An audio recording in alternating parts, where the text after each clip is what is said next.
This is the Franchise Basketball Insider, presented by Massengale Eye Care, Oklahoma City's leading eye care provider since 1989. Call 631-2020.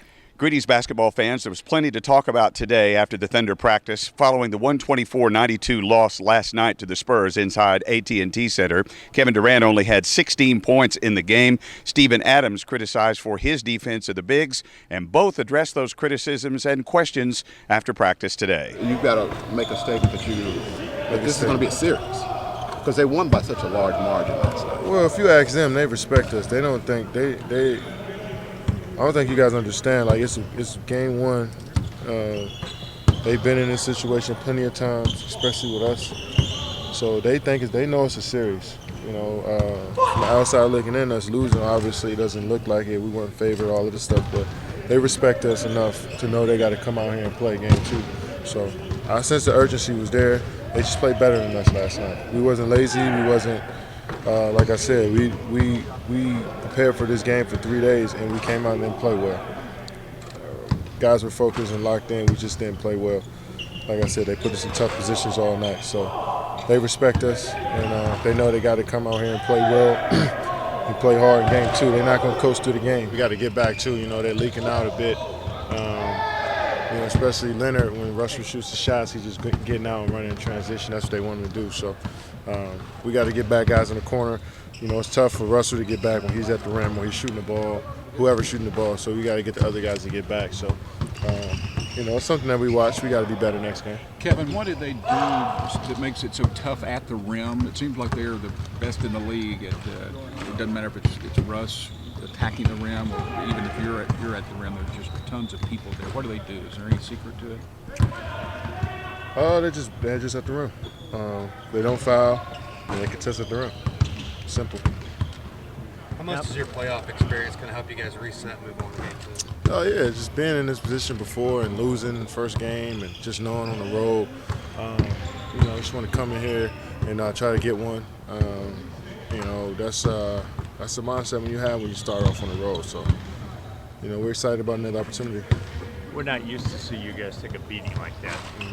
So what do you do today? Do you have to have mental adjustments, or is it tape and look at physical adjustments from the end of the court? How do you spend the day? Just look at film and figure out what we need to do better and figure out, you know, film doesn't lie. So I'm just trying to figure out where we could have been better in different situations and just go from there.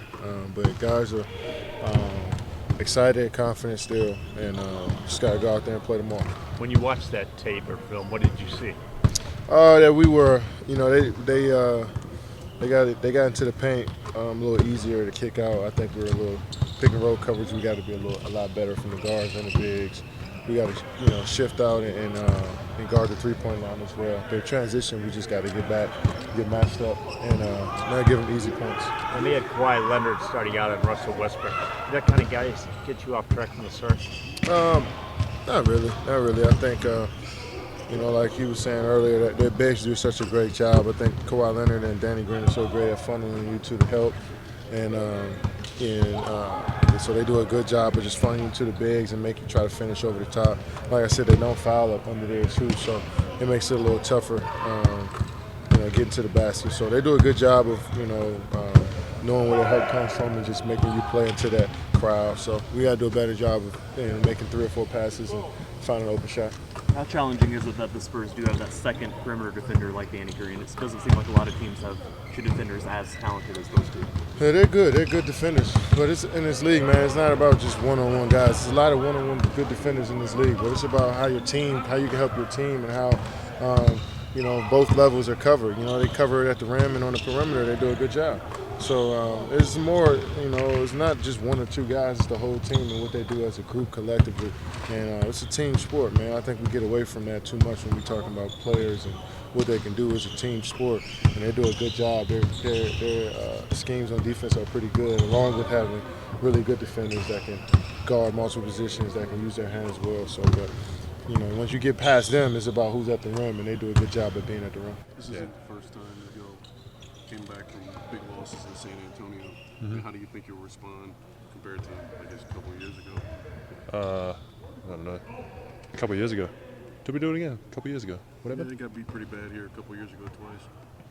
last time we were in the playoffs. Was I here? Your rookie year. Yeah. Did I? Your rookie I don't even remember. Oh, yes. 112.77. Yeah. Thanks for the reminder, mate. It's just piling it on. Thanks, mate. Cheers. It's a confidence booster I need. No.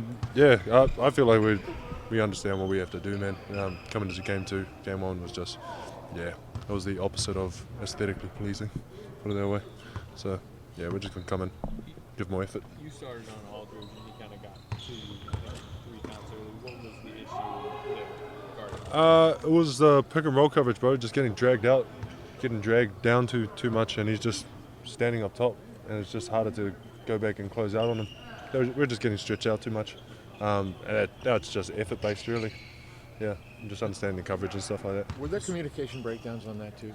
Yeah, there was a lot of communication issues. So loud, bro. It was just really hard for us to get the guards in position, for us to do the coverage because they couldn't hear us. It was just way too loud.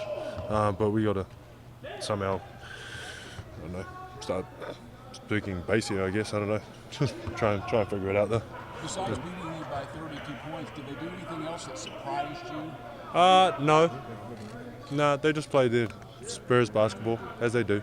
And yeah, it was just us, man, honestly. Last night it was just us. After a loss like that, what's your emotion? Is it anger? Is it surprise? Is it what's the mood that you have? Anger, definitely anger. All the negative ones you could think of. Yep, that's exactly what the whole team's feeling. But then, you have your little tantrum and then you just get over it, man. You just got to let it go, learn from it, try and be more ready coming into game 2. Okay, that's it for this edition of the Franchise Basketball Insider. We get our pregame started at 7:30 Monday night here on the Franchise with Countdown to Tip-Off. DG on the Radio airs at 6 live from inside AT&T Center, followed by Countdown to Tip-Off, and then Tip-Off on TNT Television at 8:30 Monday evening. With the Thunder in San Antonio, I'm David Garrett. For Oklahoma's new sound for sports, 107.7 The Franchise in Oklahoma City and 107.9 The Franchise in Tulsa.